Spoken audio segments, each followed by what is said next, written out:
Mike, turn your games down. Hi, welcome to episode 342 of Games My Mom Found. I am Mike Albertin, and I got nothing with me tonight.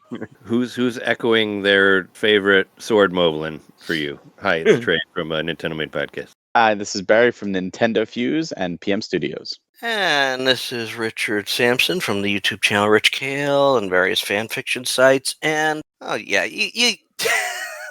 you must not go anywhere without your bed. Hey, it's very true. I mean, I don't think I would have known that you could recover health by sleeping in a bed had I not seen it in some random video beforehand. So I knew that going into this game. If you stand next to the bed, it also says rest. That's how I figured it out. Oh, if you like walk if you aren't near the bed at all, it says press A to rest. And I was like, okay. I might have picked up on that. I like knowing that I could do it. So we're here to talk about another Zelda game in a little bit. The Legend of Zelda Echoes of Wisdom, developed by Nintendo, EPD, and Grezzo, published by Nintendo, and came out for the Switch in 2024. Yeah, it actually ended up being our game of the year for a Nintendo Main Podcast, just because because we'll do like our lists, like each our different top 10 lists, and we do like points depending on what we have on there, and most of the time, any game that's on all of our lists will end up making it. So even though Echoes of Wisdom, I think, was in like our bottom top 5, it still ended up being the number one because it was one we all had. So while it wasn't my game of the year, it was also Nintendo Fuse's game of the year. Yeah, makes sense. It earns it. It's a good game. It is, it was fun. It is the first true Legend of Zelda game where you play the whole game pretty much as Zelda.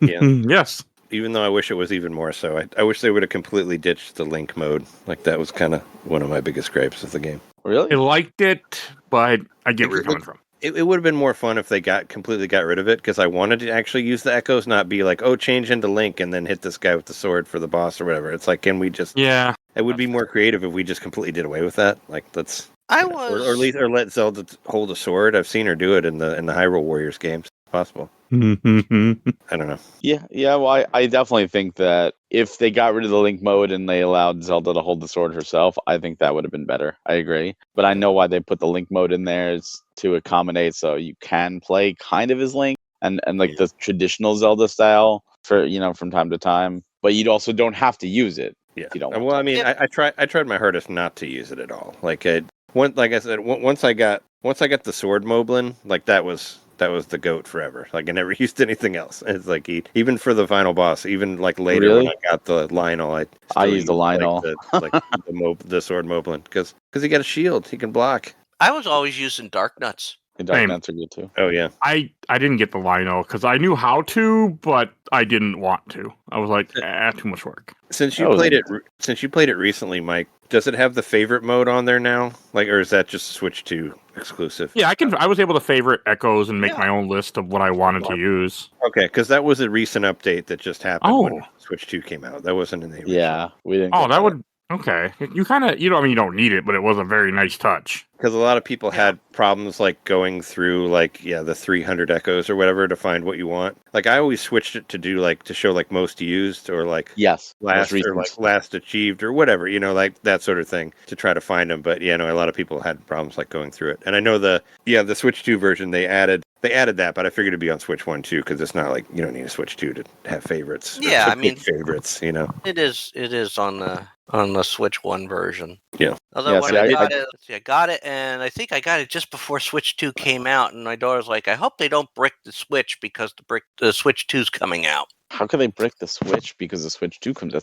The Switch isn't going to die for another 10 years. No, it was there were some rumors online of people talking about that. So, no way. You cannot play your Switch 1 anymore. You must buy 2. The Switch 1 is going to last for another 10 years. Look, the PS4 and the Xbox One are still getting new games, and their replacements came out 5 years ago. The Switch 1 is with such an install base, it's not going anywhere. Yeah. Especially because those games are playable on the 2 as well. I did get to play Echoes of Wisdom a little bit on Switch 2, just to see, and it's just like better frame rate, but the frame rate really didn't bother me to begin with, like when I played through it the first time. So I just figured I'd just go through the end again just to remind me of the final boss and ending and all that stuff for this show. But It looks nice. It looks nicer, I guess, on Switch too. Yeah. Supposedly, this game was supposed to have like some like stuttering issues people were reporting. I didn't have any when I played. Did you get the horse? Yes. Did you try using the horse? Because I felt like that was when it really broke, like on Switch. A little, but I didn't like it because I for some reason just spun everywhere. That was my way of playing. Yeah, controlling the horse is kind of a pain. Like, so did you do all the? I guess you didn't do the horse races for the heart pieces and all that. Not for the heart piece. I did for the piece of equipment that I needed for a quest. I actually did a lot of side quests in this game. I got a lot of echoes. Like, I got into this game and was knocking out more stuff than I normally do in games sometimes because I was having so much fun. Like, I did every rift that popped up. I did every single one. Oh yeah, did everybody get all the echoes?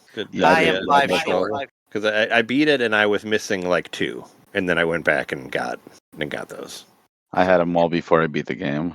Yeah, and I actually didn't get all the heart pieces for this one. Normally I'd make it a rule to get all the heart pieces before I beat Zelda. I just was like, let's just go through it.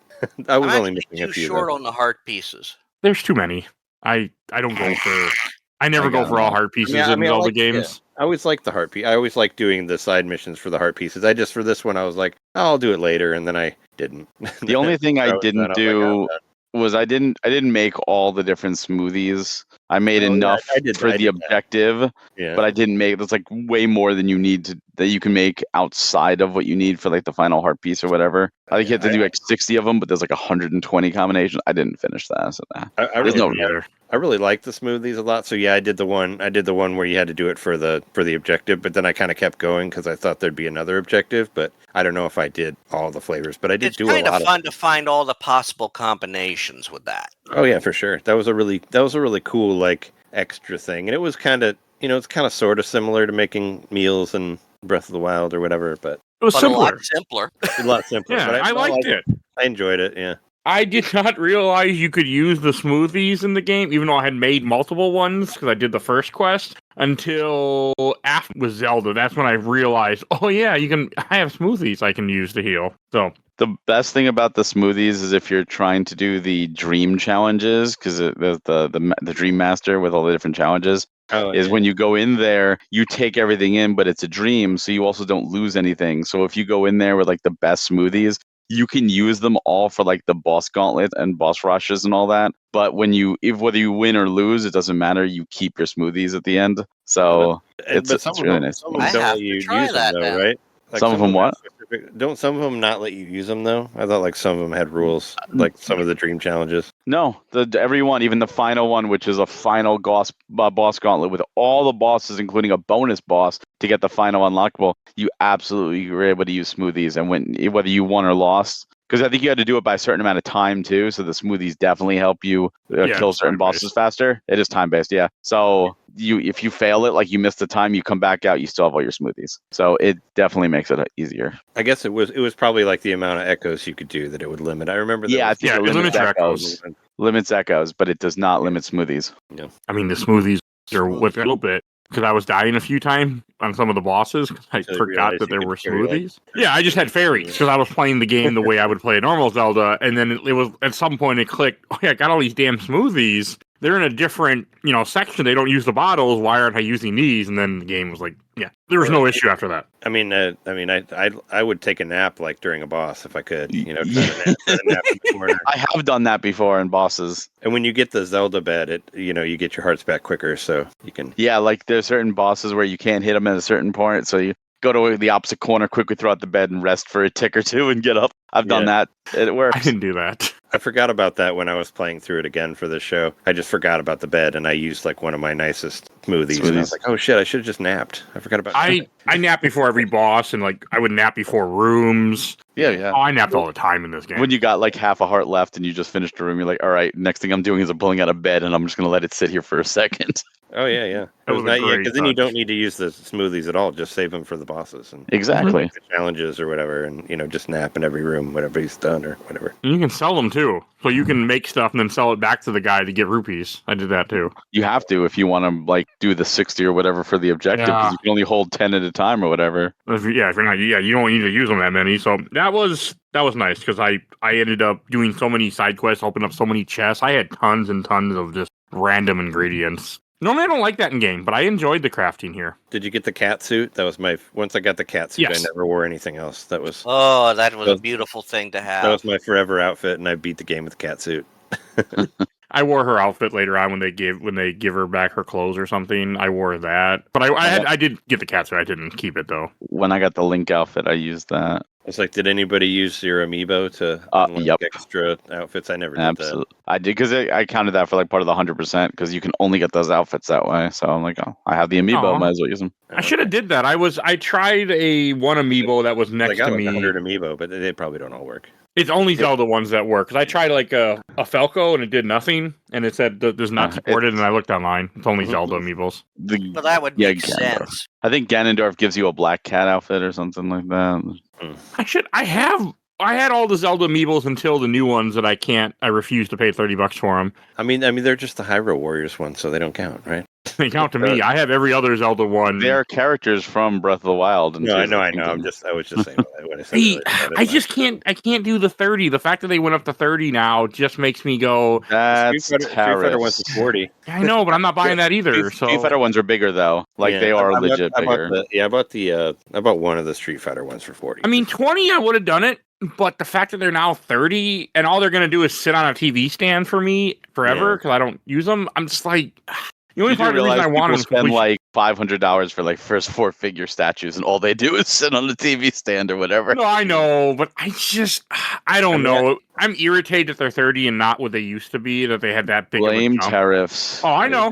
It's. I mean, they were like, they were like 12. Like, I like it when they were like, and some of them still are. Were like 11. I thought they were 13, like $12.99 or whatever. I think they were 11. Yeah, they were when they came out originally. Oh, yeah. But you can still get some of them for like 13 or something. Like some of the older ones. I'm even okay with like 20, but 30 was just.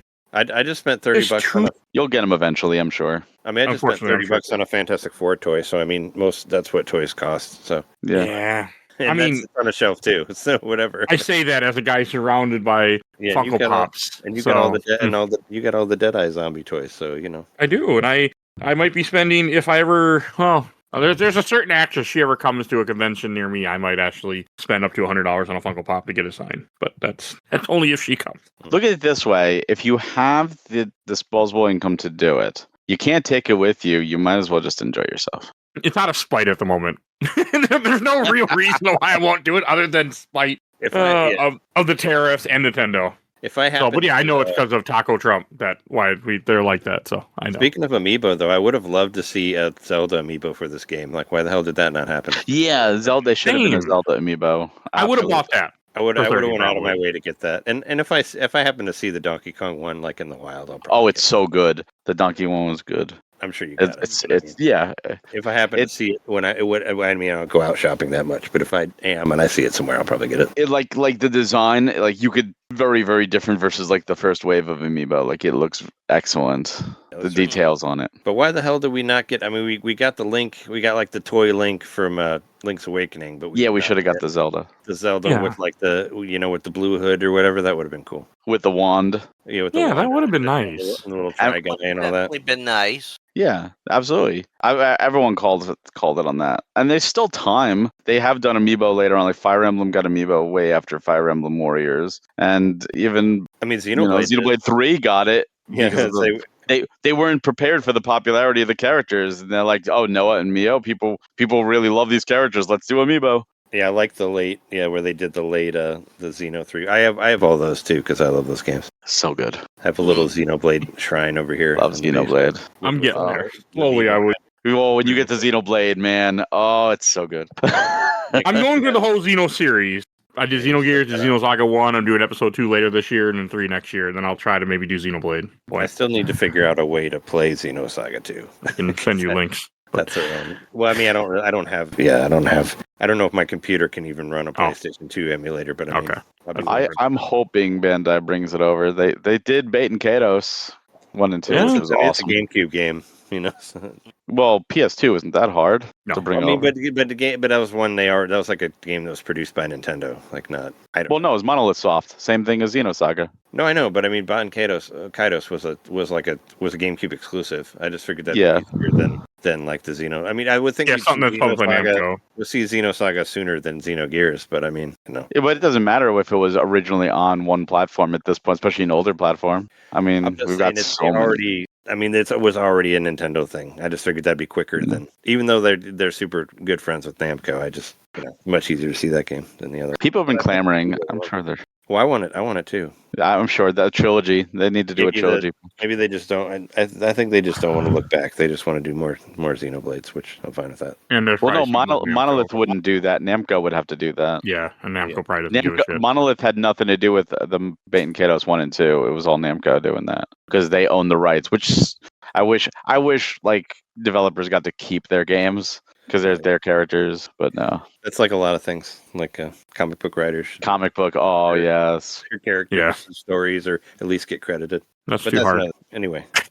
Yes, that's a tangent. But that's normal for this podcast. But for Echoes of Wisdom, when I want to talk about the graphic style, like this is the second game they did it, because they did it in Link's Awakening, which I still have yet to play, but I own. And then they redid it for here, and I really liked it. It really flows in this game, really good. It works very well for this game. I thought it looked better than Link's Awakening did, just as far as, because I guess you get more stuff in the toy form. You get to see like the different Zoras, like the river Zoras and the sea Zoras and all that stuff. And yeah, you didn't have that was a nice touch, because Link's Awakening was just based on the game. You only got like what was from that, and they could kind of like branch out a little bit more and have more. Yeah, they also had more time with the engine by this time to perfect things that they. That is, yeah, definitely on that. And I thought everybody looked cool, like the king and all the different characters were.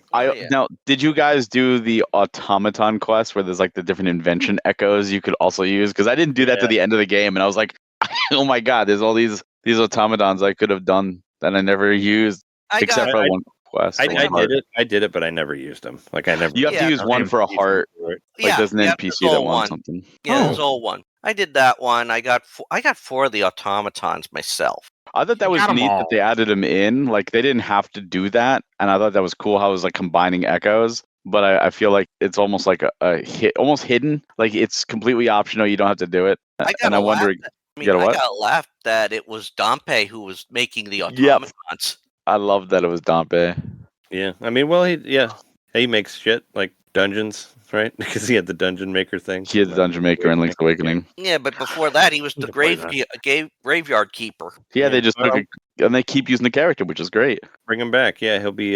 He's making robots now. Better than bringing Tingle back. Yeah. I mean, because everything is just ancestors of each other for these games, and that's kind of where this falls into. I mean, because in the official timeline, this takes place after Triforce Heroes in the Fallen timeline, but before Legend of Zelda 1. They like stuck it in like the extras timeline, right? Where all the stuff they don't care about. It's like, throw it with Triforce Heroes. Like nobody remembers when that. It's the Fallen timeline. Yeah, I don't like Triforce. Yeah, Fallen. It's in the same timeline that Link Zelda 1, 2, Link to the Past, Link's Awakening, the Oracle games. Yeah, no one cares about these games. Triforce Heroes, one of I don't care about the I will probably never finish. I finished it, but it was impossible by myself. Like I needed friends, and it's such a fun game with friends. But if you don't have like two other people to play with, it's hard as hell. I really like that game, but it was the internet, the online community kind of like disappeared pretty quickly on that one. I played it with 2 friends, but we were also having issues where the internet kept like freezing on us. And I played local. We did well.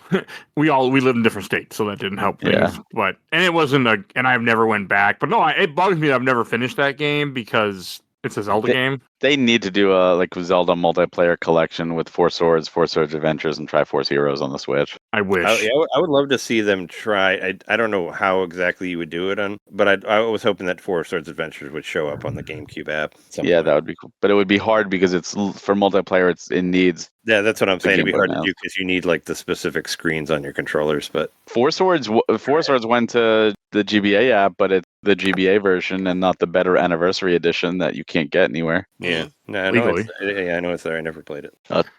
I mean, I played it on Game Boy Advance when it came out, but did you play the anniversary for the DSiWare? It was free. Yeah, I mean, I have it on my DS, but I don't think I had anybody around to play it. No, they made single player content like based on Zelda 1 and Link to the Past and stuff. Like they added a ton to that game. Like it is the definitive version. Well, I should try it then because I do have it downloaded, even though the internet's gone for that, so I can still play it. But that's what sucks. It's now like a lost Zelda game. So it would be cool if they did a collection with those 3 games. And also, I think Four Swords Adventure had like the extra games, like Tetra Trackers, but like there were only like 2 of them, but there was supposed to be a third that was only Japan. Like it'd be cool if that came over too, so we could finally play it. Well, now that it's been said on this show, it'll probably happen. Good. The funny thing is, you're not wrong, Richard. And then everybody wins. I want Metroid Prime Federation Force 2 also, damn it. I do too, kind of. On Switch too, damn it. Actually, no, we need Prime 2 and 3 remastered. Well, sure. But Federation Force, like put it out for free through Nintendo Switch Online and we'll just play it online with people. What about Hunters? Get Hunters. I do kind. I have Hunters on Wii U. I got it before the internet shut down on that, just because it's such a stupid game to play on your TV. Well, I think those two, they might Federation Force and Hunters. I think they'd have to pay people to play. No, some people would. I like Federation. They was hard should to find anybody to play it, so I never beat it. But I'd like to. They should do again another Metroid compilation with Hunters first. Even like Prime First Hunt. Like the demo that was only on the DS. That's not. Put that there because it's different than the main game. Metroid Prime Pinball, obviously Federation Force and Blast Ball. Have that. I played the shit out of Pinball. Like I love that game. Oh yeah, I loved Pinball myself. Yeah, like do these collections. Like that's what they should be. Like how Disney would do like the Vault and would be all like the Nintendo Vault. Just do these like classic collections of all these older games. Like they would make a killing. Look what happened with 3D All-Stars. Just do physical collections. People would buy them. I'd buy them for my son. Only available for like 2 months, like they did. Yeah, don't do that. With the Mario 3D All Stars. that was like 5 or 6 months, I think. I don't remember. That was the bullshit. Amount of months, but it was stupid. Only available for a certain amount of time is dumb. Same with the Fire Emblem first game, where they translated it to English, put it on the eShop, did the stupid fake physical that didn't even include a physical copy, and then they took it away, and you can't get it again. And it's like, why? Was it a rights issue or just bullshit? It's their own company. They own Fire Emblem. Yeah, I thought it was just they were just trying to be like, I don't know, that they could sell more if it was limited. I don't know what the fuck they were doing. But okay. I wouldn't be surprised if they put on NSO or something. Yeah. So Zelda. One thing I think that was also one thing I think was really nice about this game is that like you guys were kind of starting to talk about how you play as Zelda only. I mean, you do have the Link mode, but the fact that it's all about copying enemies and items, and that's your whole way of combat and platforming. At first, I was very annoyed with it because I don't like so many choices. It bugs me a little bit in the game, but I got the hang of it after a while with this game, and I started to like it. It's a game that it's a technique that really promotes the exploration of a land. Oh god, yes. And I mean, let's face it, you could do things that you couldn't do in any traditional 2D Zelda. I mean, let's face it, you see a tree, you aren't on that tree. You cannot get on that tree in 2D Zelda. Oh yeah, even in Link's Awakening for the Switch, you could not get on top of these things. Now, hey, here's a bed. Hey, I'll put a little tree here. Bump, bump, bump. Wow, look at all this area I can access. There is hardly anywhere in this game you cannot go unless you have no creativity in your mind whatsoever. And yeah, I liked it. It encouraged you to play around. My biggest problem with like all the choices, because I don't normally mind choices, obviously the Echo list, at least at launch, without favorites, people complain like it's just a long list. Too bad there wasn't like sorted better. But they give you like the bed at the start, like it's one of the first things, if not the first Echo, and they teach you could use stairs, and it only costs like one of your little energy things. Yeah, and it's fantastic, and you use it to the end of the game. Like they give you the best tool right away. And there's no encouragement. Like there's like the Zelda's bed and the royal bed or whatever, and those heal you faster, but they take more energy, so you don't use them. They're not as efficient as just using the plain bed. And outside like the fire area, where suddenly you're like, oh no, what do? I can't use the beds anymore. They're catching on fire. You really, there was little reason to try and experiment unless you absolutely had to, because the bed worked in like 95% of the situations. Yeah. And it's also kept it for a long time. Oh yeah, and it's also a good thing that this game doesn't work with actual physics, because half of the stuff you do in this game with those beds it's not going to work in real life. Yeah, well, yeah. That's I mean, fine. walking on the top of trees wouldn't work like that either. But I'm glad it did.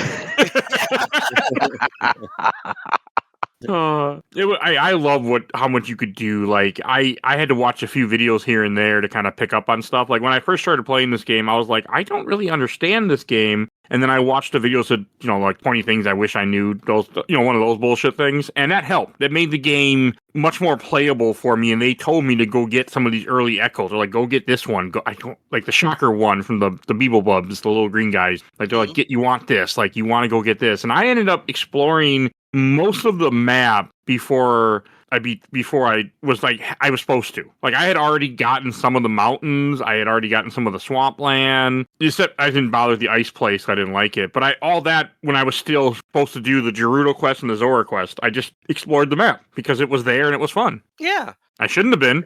I got my ass handed to me, but I was. That's one of the things too with like Breath of the Wild or Tears of the Kingdom. Exploring the map was a big part of it, just like A Link to the Past. But like A Link to the Past, they pretty much put you in a direction you had to go in. Like you could try to explore, but the game limited you based on you needing a certain item or a certain enemy, whatever, that forced you into a certain area. You had to do the dungeons in order. With Breath of the Wild, Tears of the Kingdom, they opened it up more, just like the original Zelda. And in this, I did the same thing. I think I had 85% of the map uncovered outside like the very, very north, which you couldn't get to yet, before I even did like the second dungeon or the first dungeon. Like I just no, here's where I need to go for the story. I want to see what's over here. What else can I get? What heart pieces can I get? How much stronger can I get? What other echoes can I find? And it was fun. It was just fun to explore. There are certain areas in this game that you probably didn't even have to go to if you just follow the main story. It's definitely optional areas. Oh yeah, there's a lot in this game. But it is so beautiful. I mean, let's face it.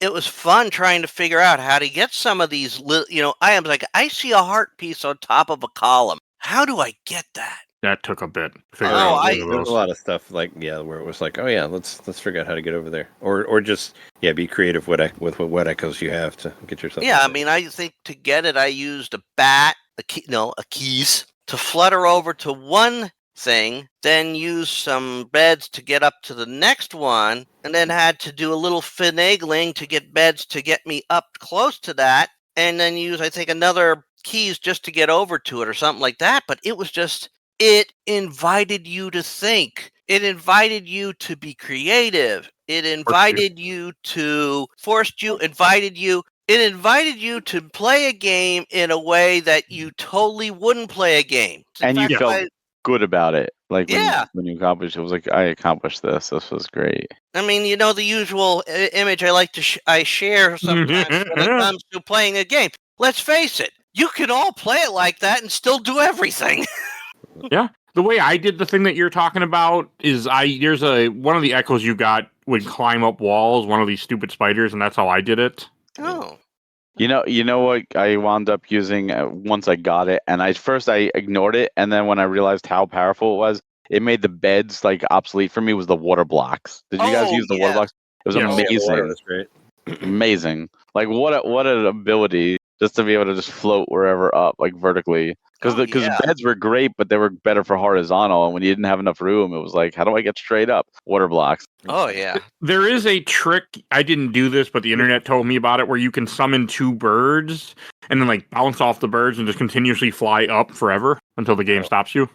I never actually did it, but I know you can. I seen it, but I didn't mess with it. People will try their best to break anything. I never did that one. I used the what was it? The big like swamp looking guy with the eyeball. I used that guy a lot. Yeah. Swamp looking guy.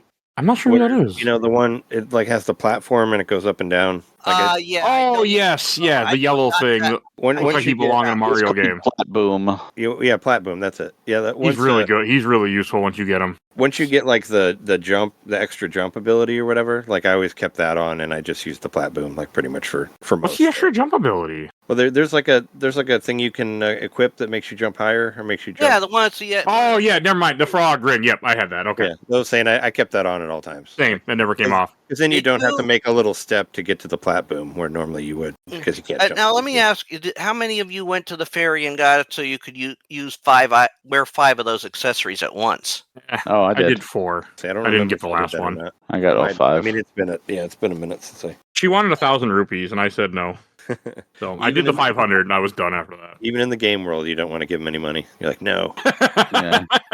like how you feel about regular Nintendo. I'm about to turn off this game. I've got $1.5 billion rupees, but you're asking for 1,000. The best I could do is 350.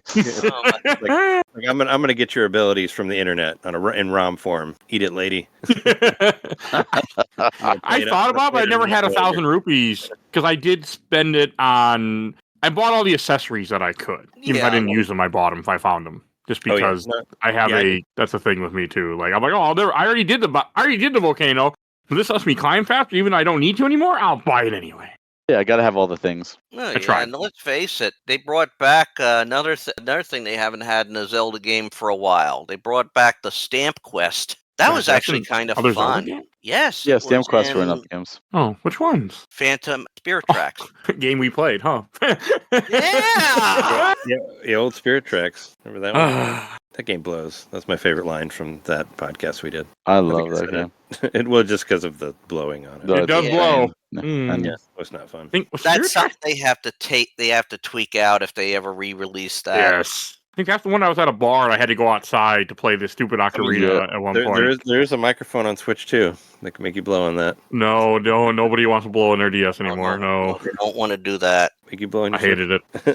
I forgot about that game. No, the stamp thing was fun. I didn't finish it. I did a bunch, but I didn't finish the last card. Again, it's more. It adds to the exploration. Yeah, I explored a lot. Really fun. I think But I got most of it if I didn't get all of it. But yeah, I got all of it. I got all. The outfit doesn't do much for you, but No, it's just funny. Yeah. Just completionist to give you other things. I mean, I did explore. I had the entire map unlocked that you could see the whole map because I had to do that. I even climbed trees at one point just to get a part of the map out just because I wanted it. Oh, sure, yeah. I explored a lot. I didn't use a guide for the most part. Near the end of the game, I pulled out a guide and just had it there in case I needed it. And I used it for the last real dungeon because I didn't want to deal with it. And I was done. Yeah, and this game was pretty much, it had so many similarities to certain games. I mean, let's face it, Hyrule Castle being in the center, that little field where at least there's one heart piece. I have the map up for the game right now on the computer, but let's face it, a good portion of this map is a callback to A Link to the Past. Yeah, well, sure. Same world. I mean, some things have changed. I mean, obviously, Kakariko Village isn't just to the west immediately to the west and taking up a ninth of the map. It's a little later in the timeline, so that's why it's in the similar areas. Yeah, but it's just a beautiful thing, a beautiful nod. And I even found, like I just said, as I was saying to Mike earlier, the Deku Tree in this one is modeled after the Deku Tree in Ocarina of Time. Yeah. Because it's the only Deku tree in that timeline. All the other Deku trees are in different parts of the timeline. Different locations. Although you have to question that too. I do like the fact that this is the same world, Link to the Past and Link Between Worlds, which reminded me I need to play Link Between Worlds next year. And I was like, that is really cool. Like, that made me smile a lot. Because Link to the Past is one of my favorite games of all time. That's understandable. Phenomenal. My early gaming memories too. So that it's entrapped with just in that for that time for me when I was a kid. But no, seeing that world again makes me so happy. Oh yeah, it's like comfort food, home. This game could be considered comfort food when you think about it. Oh, absolutely. It was a lot. Well, that's the whole point with like long-standing franchises. It is comfort food. If a new Mario game came out and you love Mario platformers, it's like comfort food. It's like, I know what I'm getting versus a brand new game by a brand new developer that you have no idea anything about. You're taking a risk. When you buy a Zelda game, if you enjoy Zelda games, it's that comfort food. It's a safe bet. I'm going to enjoy it. Yeah, and I loved all these side quests too. I mean, while it took you a little bit away from the main quest, which is, I gotta say this, for all of these Zelda games that we've played that have been in the series, it's kind of hard to find a villain that's going to top Ganon in what they want to do. I think this is the first time we've ever had a villain who just wants to wipe out everything. Yeah, the void thing. Yeah. I mean, maybe the first Skyward Sword. I've never played it, so I can't speak to it. Well, Link's Awakening, Nightmare wanted to wipe out. He wanted to keep, the Windfish, asleep, so that no one ever woke up. Yeah, but in that case, it was also self-preservation for Link's Awakening. And it was a dream. Yeah. Nightmare was real though. Yeah, the dream was. Yeah, the dream was it was a dream. It was Calamity Ganon did that very much so. Calamity Ganon, which is a offshoot, which we Breath of the thanks Wild. to Skyward Sword, we know is Ganon. Demise. Demise. Well, all Ganon is Demise. I need to play Skyward Sword, don't I? Well, it's the first. Well, other than Minish Cap, it's the second game in the timeline. I have it. I have it over there on Switch. I bought that one in Abu Dhabi when I was there. Oh, How many years ago? 2021, I think. did you ever play it? Yeah, I beat it. Okay, you're not like me then. I played most of it when I was there, but I was on a movie out there, I like Skyward Sword, and that's my my international. except for the imprisoned. The imprisoned can go to hell. That's It's the the big main- thing. That's the biggest.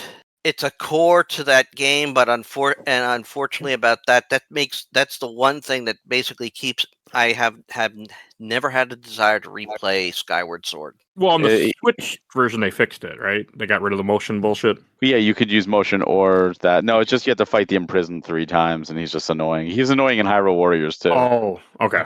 But yeah, you can use just controller. They mapped it to You can buttons.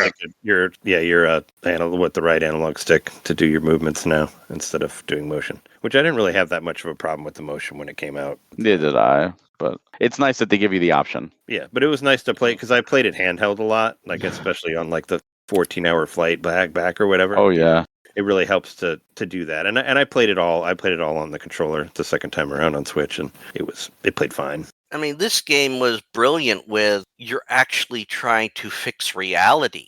Yeah. That's I did a like that. little traveled avenue, I think, in games. And how your people get replaced by shadows of themselves that look the same, but people don't realize it. Like your father is turned into whatever the hell they're called, an echo from Null, and like, oh, it's all Zelda's fault. Throw her in prison. Like, I like stuff like that. They have another throwback, Link to the Past, having the wanted posters everywhere, like little things. Yeah. Oh yeah, I got a bag from Nintendo.com that has the wanted poster of Zelda with the big nose from this game. Aw, I got cute. that from I got it with my platinum points or whatever. I had extra platinum points laying around, so I ordered it. That is cool. I really do appreciate Zelda. I have multiple Zelda shirts. I just love Zelda. I buy a lot of the random shit of Zelda I see.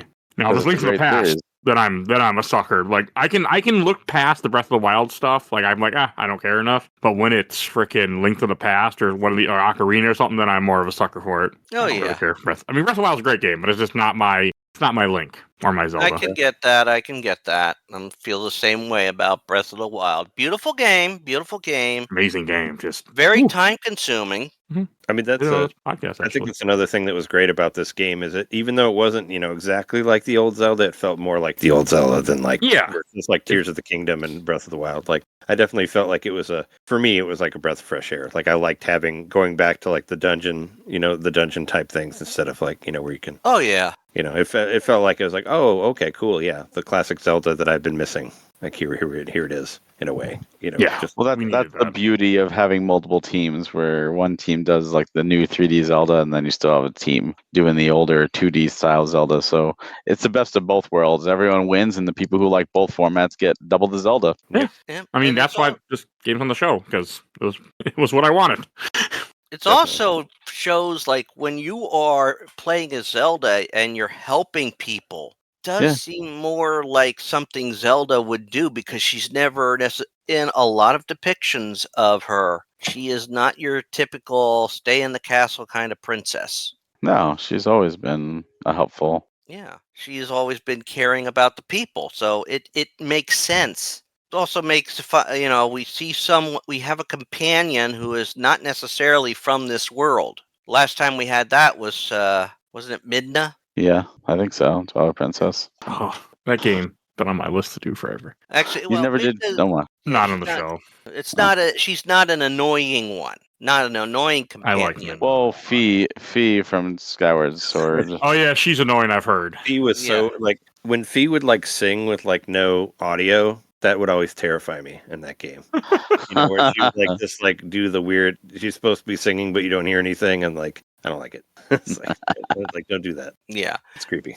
Twy was a cute little companion. Yeah, and it's so nice that he wasn't going, hey listen, Well, Navi gets a bad rap for that, but at the same time, it was the first foray into 3D, and people were not accustomed to it, and they just wanted to make sure, like, hey, listen, like, look over here, there's something you need to do, because people, nowadays, everyone's accustomed to 3D worlds. They're accustomed to looking up, Yeah. Back then, we weren't. We were 2D, so Navi would go to a ladder up there and go like, "Hey, listen, like look up there. You might want to look up like to help out." So while yes, it was annoying, I get it. Yeah, I do get that too. If he just managed to steal the more annoying rat from her, so. Oh God, yes, for sure. I mean, Skyward Sword in general was just like, hey, this is a rupee. Like, I know. Like, every time you turn it on, it still had to explain, like, what a 5 rupee is, what a 1 rupee is, like, what it, it's like, shut the fuck up. Like, just, it does. And of course, and Fee also had, Fee also had that, fourth wall breaking. There is very little power left in your controller, master. That was clever, though. I mean, yeah, it's good to know, I guess, aside from it. Yeah.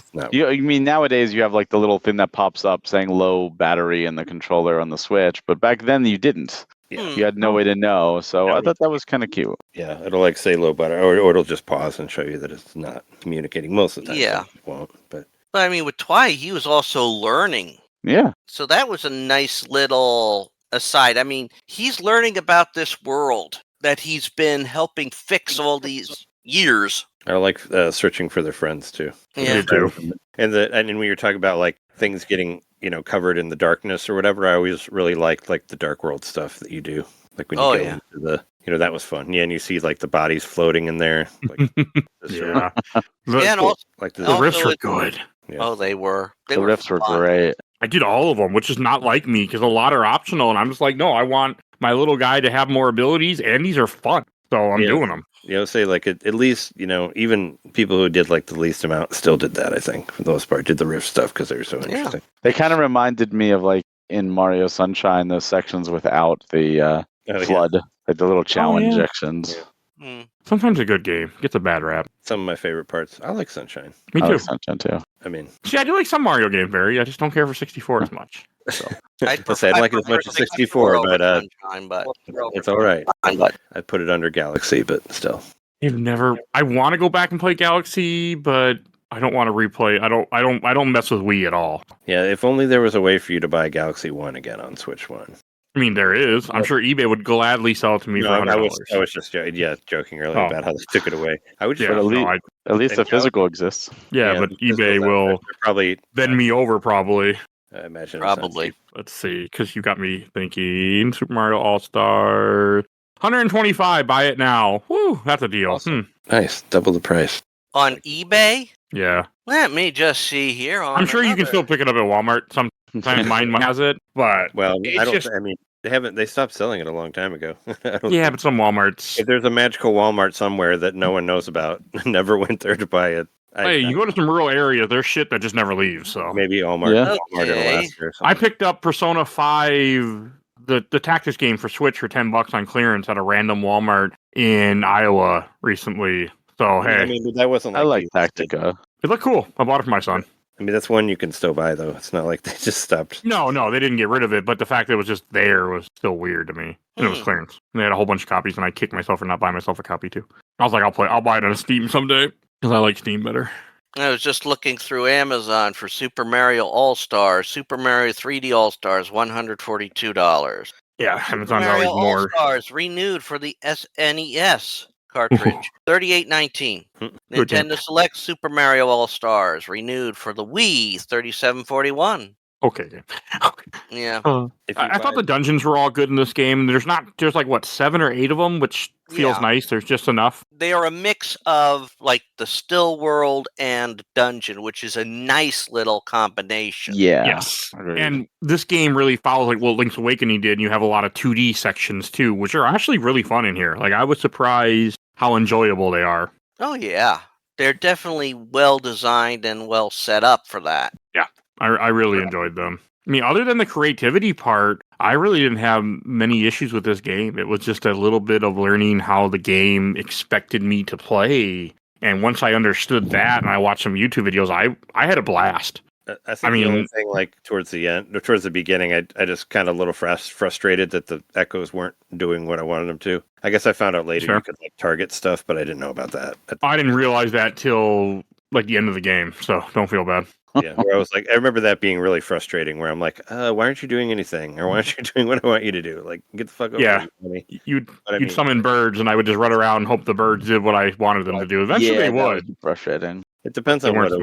Yeah, those like crows were pretty good. I used them a lot. Oh yeah. Can we say that this is the beat a boss for me? This is the first time I would use the word "cute" and "re-dead" in the same sentence. So that was interesting.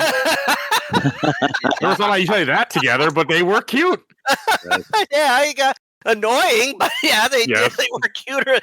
I didn't know what they were until I froze. I'm like, oh, they're re-dead. Because I'm like, what is this little thing? And then it froze me, and I'm like, oh, I know what this is. Yeah, I mean, let's face it.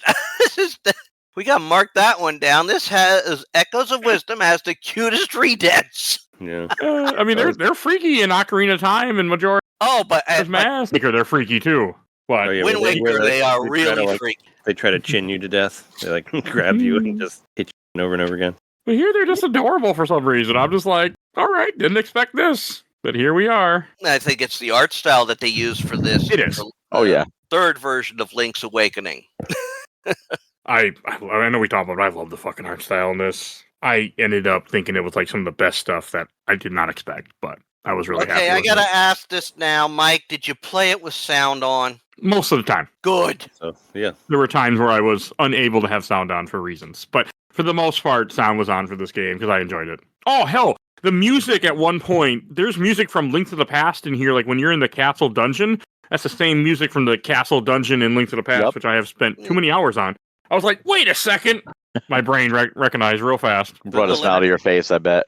It did, because I fucking I love Link to the Past so much because it's a childhood game, and like, oh yeah, I played mostly with sound. I would mute it when I had to because I was doing it where I couldn't be heard. But other than that, yeah, there was sound on most part. Game and good music and good sound effects. I plus you use it to kind of know sometimes what was around me. Yeah, you got. I find it funny that the Deku shrubs were all about the latest fads. Fuck those guys. They were fun. I did not like them. And they threw me in prison. Well, yeah, that's because they were they were stuck on cotton candy, which was spider webs, which I thought was so cool. Yeah, yeah, that was cotton candy. Cool. And then when the cotton candy's all gone, yeah, the bad thing is those dark thorns were terrible. Yeah, but what's that? Smoothies! They go back to smoothies. Gotta love it. They were so cute. Oh. Typical children. Yeah, they were very childlike. Very fun. I mean, I get the point. Yeah, they threw you in prison, but that's also... I think that had its good points because you got so reliant on the wand and creating echoes that it was a nice little reminder that you still could do things without the wands and the echoes. It's like a reminder, hey, you could still do stuff without, this stuff. You just need a motivator. I think that was a good point. Anyone agree, disagree? Yes. No, I agree completely. Oh, yeah. And we had a lot. This was one of those ones where you got a decent explanation between the difference between River Zora and Sea Zora. This is the first game that actually had both kinds of Zora in it. Yeah, that was one of my favorite things, was that they brought them together. Yeah, it's like, why does the Zoras look different? I'm sure like there's a timeline explanation or something, but I like to see them actually together. Because originally in Zelda 1, when it was translated over, they weren't called Zoras, they were called Zolas, because the L and the R in Japanese is very similar. So they weren't called Zora, and in Link to the Past as well, and Link's Awakening, they were also Zolas. So it wasn't until Ocarina of Time that there were Zoras, and like over here it was just like, okay, well, Zolas are just like bad Zoras or whatever. Like that's why they're different. They've just gone through a different change. But now it's like, no, they're Zoras still, and they're just ocean and lake and all that stuff. Like that makes sense because animals, depending on where they grow up, they actually are mutated. They're different. So I love seeing them both brought together for the first time. Actually, this wasn't the first time. It wasn't? Oracle of Ages was the first time. Did I have it both in Oracle of Ages? Yeah. Together in the same scene? I don't remember that. Together in the same game. But they don't talk to each other, right? They don't interact. Yeah, they're But yeah, it was basically the first time that both were in the game. You got the Sea Zora and the Lake Zora. That's the first time that they were, or the River Zora, I should say. But that was the first time that they had both in a game. Why don't I remember both in Oracle of Ages now? It's been a while. It's been a while. Yeah, they said Sea and River Zora, respectively. Yeah. I don't remember them either, but I was watching some videos before our recording, and the Sea Zoras were definitely, they were like a town where the other Zoras can try to kill you in one of them. But, I mean, Oracle of Ages. Also, speaking of Oracle Ages, this game is much more puzzle-based than combat-based, too. Yeah. Like Oracle Ages was. Which is definitely a plus when, especially since, let's face it, Zelda is not necessarily a fighter. Although she is very proficient in bow and arrow, which is why couldn't she use a bow and arrow as well? Link mode. Yeah. Again, Link mode, that shouldn't have been a thing for a bow and arrow, because Zelda has traditionally shown that she can use a bow and arrow. Yep. In all media. And a sword, but definitely bow and arrow. Yeah. Bow and arrow more, yeah. I would have liked that she would have had some abilities like that instead of having the Link mode is fine, but there are times when you have no power for it and you can't get more power for it. So yeah, that was annoying. Well, that could be that they wanted you also another way. We want you to use it sparingly and when it's most beneficial, and when you're in the dark world fighting bosses. Yeah, I think Link mode very rare, and sometimes when you needed multiple strikes at a wounded boss, that was or had to get to a certain spot, that's where you really needed it. I mean, I fought Smog both times, found out wherever he was hiding, beat him. That was tricky, but when you have certain characters that can't move fast, Dark Nuts, or characters that can move fast but are very weak, Moblins, it's a matter of how much you can get done to cause enough injury to beat the boss. Yep. I was going to say, like, I used the Link mode for bosses mainly exclusively when it was like that window when you can attack just to do the most damage. And especially in like the dream mode where you had to beat the boss gauntlet in a certain amount of time. Like, it helped to hit the goal. And I used like the item to like drain the energy as little as possible and stay in it as long as possible. And it absolutely made certain things easier. But I felt like if they just changed it from Link mode to, say, Warrior mode, and she used her sword, she used the bow and arrow, and she used the bombs instead, I think that would have been fine. I think that would have been even preferred. Although it would be questions, why can't she just use the sword all the time? Why is it limited? But at least something to explain it. Because she can fight. She can be active. Even early as back as even the cartoon. When all we had was Zelda 1 where she needed to be rescued, and Zelda 2, which was a different Zelda, but she was asleep the whole game. The animated cartoon even made her be active, use a bow and arrow, and we saw that. We saw that early on. And then even Link to the Past, she was more involved. She didn't fight. What was it? She didn't fight until like Ocarina of Time where she used magic. Yeah. And let's face it, I mean, you gotta really look at things now. It's like, back then, Zelda, the only two Nintendo princesses were Peach and Zelda. So Peach falling more into the, typical princess. Daisy was back then, too. Yeah, but I think she was a princess. Daisy was 1989, so she was an 80s princess. Mario Land. Nintendo just wants us to forget. No, they keep putting Daisy in everything. Oh, that's why whenever he shows up, it's like before. Daisy, but we're also talking like from stuff before the Game Boy came out. Then it was just the two Zelda and Peach. So Zelda was obviously the more forward, tomboyish princess, the one who's willing to go into battle, ride a horse, and not wear a dress. Yeah. Except for formal occasions. Yeah. So, but we all got used to seeing her, even in Smash Brothers. She uses a bow and arrow from time to time as her She uses more magic. Yeah, she also does that.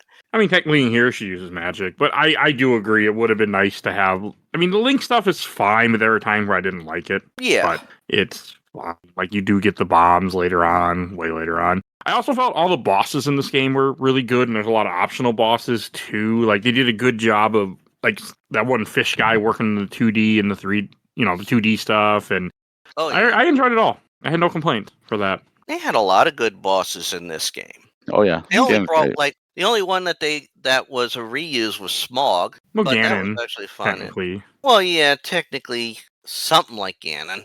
I was not. It was Ganon in the beginning of the game. You're not. Yeah.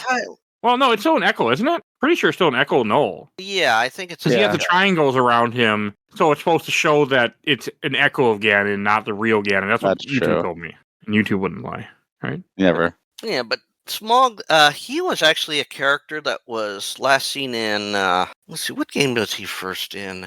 Link's Awakening? I don't remember. No, he wasn't in Link's Awakening. I'm trying to think what other game he was in. Yeah, I can't answer this. I'm sorry. I don't know. I think all I can say is that I enjoyed. Wasn't he in Four Swords? No, I don't think so. He Oracle of Ages. Oracle of Ages, yep. The boss of the Crown Dungeon. And Volvagia appeared again. Yeah, that was cool. One. It was cool to see him. Yeah, let's see. I'm just looking at like the bosses that were Echo of Wisdom bosses on Zelda. Goma was there. Oh yeah, Goma. Oh yeah, it does say Ganon, but Echoes of Wisdom. And seeing Goma again was cool too. The Landmola was back. Those were fun little battles. Yeah. Manhandla is from Zelda 1. Which is Manhandla? Which one was that? That's the one with like the forehead, 2 heads and the foreheads, like the plant. Oh, okay. They're in a bunch of games. It's reoccurring. They're in the first Zelda. They're in Oracle Seasons, Four Swords Adventures, and Echo of Wisdom. Yeah, they do like they like bringing back people, and that's fine. I can't complain. Oh yeah, certain things are staples. Yeah. Yeah, like Slime Eye. That was a throwback too. No, I had a good time with the bosses. Slime Eye was I thought new was it was from the original Slime Eye was Link's Awakening. Yeah. But they made him a different version in this. Like he looks different. But that's one of the cool things about Zelda is even when a boss is repeated, it's usually a new version with new mechanics or new designs, and again, it's that comfort food with a new twist. Exactly. I mean, like Ganon that we saw in Echoes of Wisdom, he wasn't. When is Ganon ever the first boss in a game? It almost made like reminded me of like Symphony of the Night kind of deal with that. Yeah, that's fair. When you start that game, you go right to Dracula with Richter right away, and you beat Dracula. That's just the prologue. And that's kind of like this. You go right to Ganon right away with Link, and it's like the prologue. Yeah.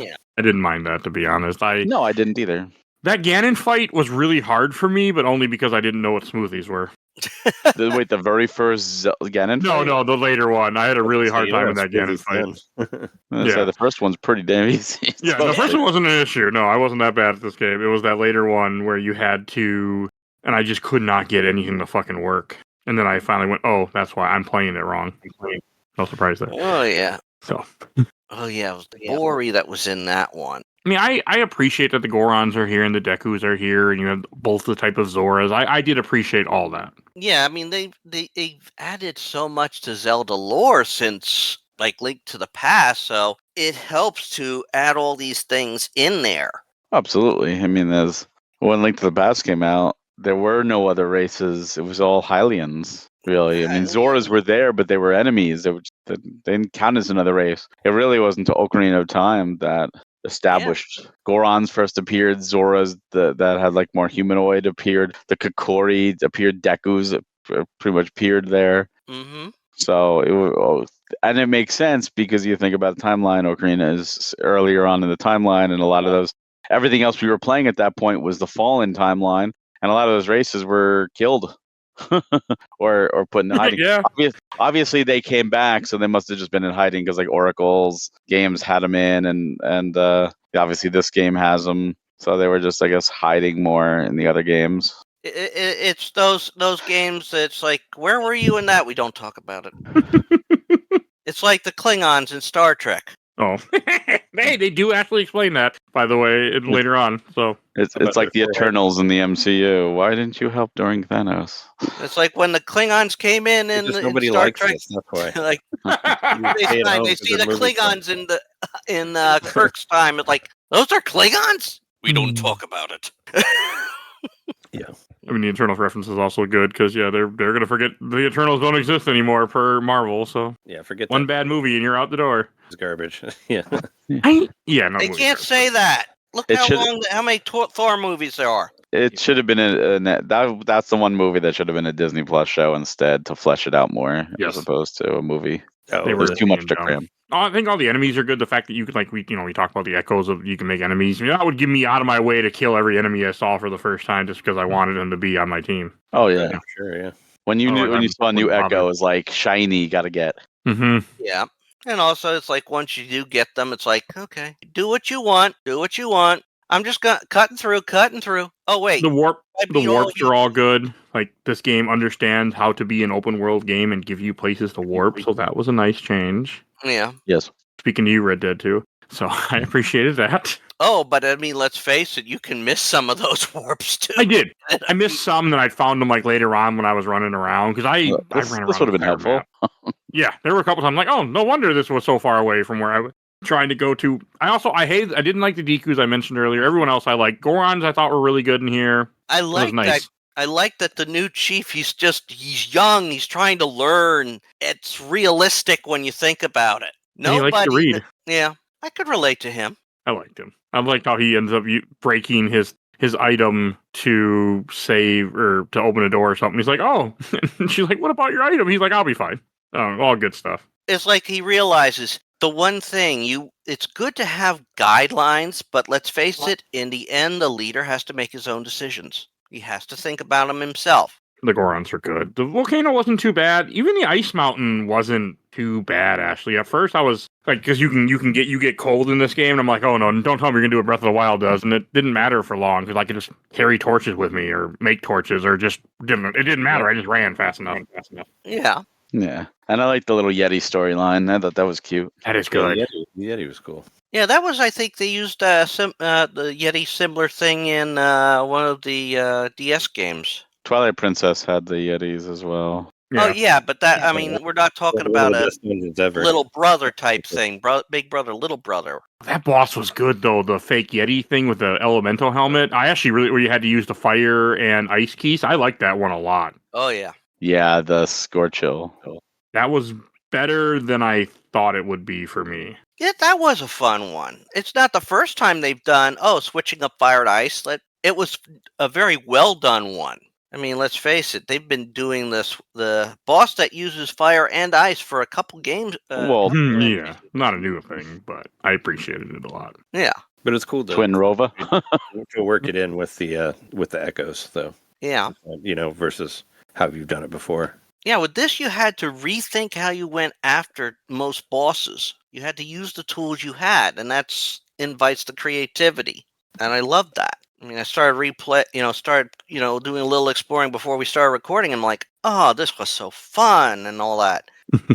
Then look through and see, I missed these echoes. And then I'm looking like, this is where I would find them. Okay. I didn't look up any the echoes, other than the Lino I found by accident because a YouTube short showed me, and I was like, oh, okay. And then I didn't bother because he looked annoying. You didn't get the Lionel? I mean, the Lionel's awesome. Or probably one of the strongest ones, I thought. Yeah, it's the strongest one. I just didn't bother because at the point I was like, I'm good enough with what I have that I just don't care. And I was trying to, and then I ended up at the final dungeon. And I was like, well, I guess we'll just do this instead. So I didn't see the tracks. I didn't look that hard. Yeah, I used the Lionel once I got it as an Echo. I just use it pretty much exclusively for battles. And Go to the internet for the speedrun I'm watching. I beat the game originally without the Lionel because I hadn't found it yet. So I think I beat it without the Lionel, but let me just see here. There were clues that they talk about it, and I was like, because I saw the room that the Lionel was in. I'm like, what? There's nothing here. There's got to be some reason for this room. And then when I read about it in the tracks and I started following it's going to lead to that room. And sure enough, it did. And I was like, that makes sense now. Yeah, I beat it, and then I went back and found all the echoes, and then beat it again. I usually don't like to beat a game unless I'm done after that. So I try to get everything before I go to the final boss. Yeah, it depends. I guess it depends on what. I think I was trying to get through it just for the Game of the Year stuff for the show, and I think makes sense because I think I beat it. Yeah, I think I beat it New Year's Eve or something like that. Oh wow! It was at the end of the year, Which I don't really care about beating. I don't really care about beating stuff at a certain time, but I was like, you know what? I'm already at the end. I might as well just go through it, I'm trying to think, like, what was the most difficult one to load? Like, were there any real difficult bosses or anything like this for this one? There was no real pain in the ass. It really depended on what echoes you were using, because every one of us fought each of these echoes or each of these bosses differently and had a different experience, which I think is also cool. We have our own story. Yeah, because the game forced us to play different. I mean, forced us, and it gave us the option. Give us the option. I wouldn't say forced. You weren't forced to use anything. You could put beds after the boss. I mean, it's not going to do anything, but you could still drop beds around. Yeah, I mean, you could say that's kind of like I've heard some people say against that too, where you kind of just end up using a lot of the same echoes. Yeah, you do. There's like so many. There's so many you don't use or you forget about, and because you go with what works. Yeah, it'd be interesting if there was a way to where they'd make you use other ones that maybe you don't use, but yeah, you just use whatever works. So that's just what you'll use through the whole thing. But I bet all four of us use different ones if we were to sit there and like really think about it. Like, I'm sure we were just trying different ideas that worked for us, and a lot of options. So too many options, but yeah, but even like going through the snow place, I'm sure we all used some similar tactics to get through, but we also probably used our own tactics and unique ways and unique methods, and I like that. For the coldness in the snow, couldn't you like echo like a fire creature and just stay by that and they'll keep you warm? I think that's what I did when I was there. Yeah, that's what I did. Did any of you have a? Or you can just run. Yeah, I think the one part that actually was that I got frustrated with was the like the sneaking stuff at the beginning. That was actually what really annoyed me out of the whole. That was a little annoying, but because I hate that stuff. I really don't like sneaking stuff in games or whatever. I'm just terrible at it. It was kind of a callback to getting to Zelda in Ocarina of Time. Yeah, I was like doing it completely wrong too. I think because I didn't think about getting in the pots or anything like that. I was just trying to just stay. I didn't either. Oh, I used the pots. But I remember that being really annoying. And then I remember like later just realizing that I could jump in a pot because I didn't even know until I was already done with that. And I was like, oh, that probably would have made that first part a lot less annoying. You can also like the way that the speedrun does it. He runs by the guard, then puts like a table in front of them. So they have to climb over the table and just keeps running. Oh, okay. Yeah. Not what I did. I failed a lot. I didn't really watch any YouTube stuff for this. I am now as we talk. I always put a speedrun on the background. Sure. Yeah. But no, I didn't do it during the recording. I think I did it like I think there was like one because you can like because some of the dungeons you can do them like out of order, right? Like there's like or you can go wherever you want. There was like probably could do out of order. There was like this one dungeon that I went to that was using something that had been introduced in a different dungeon I wasn't at yet, and I was really confused, so I watched a video of it. Most of the time when I'm playing something and it stops being fun, I'll just figure out whatever it is. I don't want to wander around for 5 hours to try to figure it out. No, I'm the same way, because you can do the Gerudo dungeon or the Zora dungeon in either order, and you can do the ice or the fire dungeon in whatever order you want. Yeah, it was one of those. Like I did, whichever one I did first, there was like a thing that was introduced in one of them, and it was like a play on that, and I didn't understand it because I hadn't seen it in the other one. Like I didn't do it in a certain way. I remember that being an issue, but it's fine. I just watched like 2 seconds of a video and figured it out because I was just so annoyed. And it took me forever actually to figure out that I could hold on to the birds and float with them. Like I didn't learn that until I had almost beat the whole game. I was like, wow, that would have been really helpful. Same if I figured that out earlier. And I think I did see that in a video too, because I just never figured it out on my own. I didn't use it much. Like I know I didn't like holding on to things. I know you can, and that's a viable strategy, but I didn't like doing it. I didn't do it a lot. Yeah, it all depends on what you did. I mean, my strategies for most I let the exploration guide me. I think we're covering most of the stuff so far that we need to say. Null's a nice, cool new villain. I will say I appreciated that. Yeah, absolutely. Yeah, we talked about that he was destroying the world, and yeah, it's nice to have. It's always nice when there's a non-canon bad guy, like as the big bad. I always. Oh, absolutely. So he gets kind of freaky looking towards the end there, in the boss. He gets what are we talking about? The final boss now? Yeah, no. I mean, I liked it. I mean, I had a guide for him. I used the guide for a lot of the bosses because there's too many choices here, so I wanted to be able to know what the game expected of me ahead of time. Yeah, it does help. Well, I mean, in Zelda, it's usually pretty like, hey, you got a new item in the boss fight, but this is a game that is different than that. So I mean, some stuff like the Yeti, he has a fire helmet, hit it with ice. Oh, he has an ice helmet, hit it with fire. Like, that wasn't hard. But there were times where I would look up just because I was unsure of some of the things the game would expect of me, since I had so many abilities and so many options to do stuff. Yeah, and that's it. That's what made this game fun. All the options you had. I'm torn, but I love this game. I ended up loving this game, so I don't really have a whole. I don't know where I'm going with this, but where does it sit in your top whatever Zelda games? I don't have a ranking of Zelda actually, so I can't. Right. Yeah, I never really bothered. What about? Oh, I was gonna say with like you could do like throw it with non 3D ones or whatever. I don't even. That's more thought than I want to give it right now. I have to really think about all the Zelda games, but I enjoyed it. I just want to say that. Add that to future episode lists. Do your Zelda. I was doing top tens, and like I should do some like ranking stuff, but that are just review episodes. But that hasn't happened yet. I was like, didn't you do like a Pokemon tier episode or something like that? With someone else, I have, yes. With Kendall. Yeah, I heard. For his podcast, I have, yes. Not for my own. Oh, not for yours. Okay, yeah. No, I did it for him. No, I don't do a lot of that. Unfortunately, I should, but it's not. I don't know. Not really my thing, unfortunately. I mean, let's face it. We only talk about like if ranking something if you've completed something. I mean, I was the one that suggested when we did the Survivor timeline of Tomb Raider how to do like grouping the whole series. I do sometimes, like with trilogies and series. When we finish it, I will sometimes have us rank it, but that's just not my normal style of doing things. So. Yeah, and when you think about how many Zelda games there are, you really have to keep that in mind. Like, they're always adding to the Zelda franchise. It's slowly, but yes. Yeah, it's not a quote dead franchise or anything like that, or a complete franchise. I mean, if you want to think, like, if you think about it, I've been trying to talk Mike into do the Layton series, and let's face it, for a long time. Yeah, well, there's only been like quote 7 titles with Layton in it. And now we're going to get an 8th one. There's also the one with his granddaughter. Oh, yes. If you want... Yeah, that was more a mobile game, wasn't it? No, it was 3DS and Switch.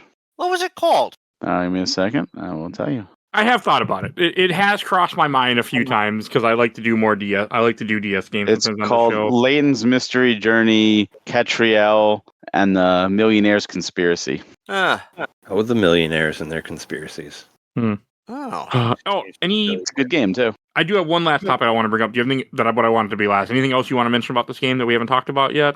No, I'm good. No, I don't think so. Then my other comment I want to make. So I'm part of a lot of different groups because I post for comments, and that's how when we advertise the show. So when this game came out, I remember a lot of people be like, "Man, I like Zelda, but Zelda went woke." And well, you know what? What? Fuck you guys. You didn't hear dumbasses like that? Anybody who says woke like at all like that is like in a real way. Yeah, go like I don't know. Go drown yourself in a river somewhere. But yeah, that was the thing with this game. I remember seeing dumbasses be like, "Man, Zelda went because this game is not like they're like I could see all you want to say Metal Gear Solid, like okay, that's political. It's been like that forever, but fine. All this is you play as a woman, and the game is titled like, come on now, people. Like it made me chuckle. There were multiple people that didn't play this game in these Zelda groups who love Zelda supposedly because you played as a woman. I can't believe they made Zelda a girl. Those fuckers. I saw some people complain about the Mario movie for the same reason because Peach actually didn't sit there and just get kidnapped, and it's like Mario 2 you played as Peach, what are you talking about? Yeah. She's been active since the 80s. Yeah. I don't understand it like everyone else did. And that was one of the things that I remember a lot when it came to this is there was a lot of comments like that. I'm in some stupid Zelda groups apparently, and there were a lot of comments like that. I'm just like, why people because they're stupid? Yeah, no, I know. I mean, it just I mean, let's face it. The people who use the term woke as a complaint, these are also the people that hold a liberal thinker as their bastion and conveniently forget that Superman is technically an illegal alien. Oh no, the internet remembers now. Trust me, it's been all over the internet. They remember. Yeah, they're complaining Superman went woke. Well, it's it's that meme where it's like anything I don't understand is woke. Yeah, I was about to say the same thing. I mean, it's stupid. Yeah, like I said, like you said, anybody who says that woke is a problem, just don't talk to them ever. Just be like, oh, okay, you're stupid. Get the fuck out of here. Or read any. I know it's hard to you fall into the the comment hellholes or whatever, but. See, as many people who are fans of the Zelda series who are complaining that went woke is also about the same or less than the number of Zelda fans who have actually wanted to play as her in a true Legend of Zelda game. Yeah, I mean, when we first saw the Nintendo Direct, like, my wife was like, "Oh, hey, yeah, I've been wanting to do that since I was a fucking kid. It's play Zelda, like a lot of people did." So yeah, I'm happy it's here. Me too. I wonder how many of the woke idiots are complaining about Metroid. Wait till Prime 4 ever comes out. It got so woke. Samus, they turned her into not a Metroid. She's supposed to be a Metroid. Favorite character, Metroid. Yeah, I mean, that was good. Like the Zelda's a woman. What? Yeah, but I had to bring that up because I can't. I mean, I'm sure I didn't put it in my comment when I was asking for questions because I didn't want to start that bullshit. But I didn't look to see if I got any comments like that where people were like bring that up. But it was just something I remember when the game came out. There was so much of that stupidity of people being like, I'm just like, why? Like, just get Play it. Yeah. over it. I mean, it has nothing to do with the game. It's a really good game. Like, I don't understand. Then again, I'm not an idiot, so there's that too. Yeah, your main brain is not between your legs. Well, I don't follow oranges, so there's that. I don't worship any oranges. Or whatever, or whatever else. It's a lot of. I know someone that believed in QAnon. She's like, "Oh, the rapture is coming," and I want to be like, "Do you still believe after you're here? The rapture didn't happen. Do you still believe it now?" Well, there's probably new stuff. How many times have somebody said that was coming? I'm sure a lot. Yeah, Every year since the dawn of time. Yeah, I think I've lived through at least I think during 2012, when also we had to worry about the whole Mayan thing. Yeah. I think there was at least 2 proposed rapture dates. Yeah. You remember Harold Camping? Yeah, that's what I'm talking about.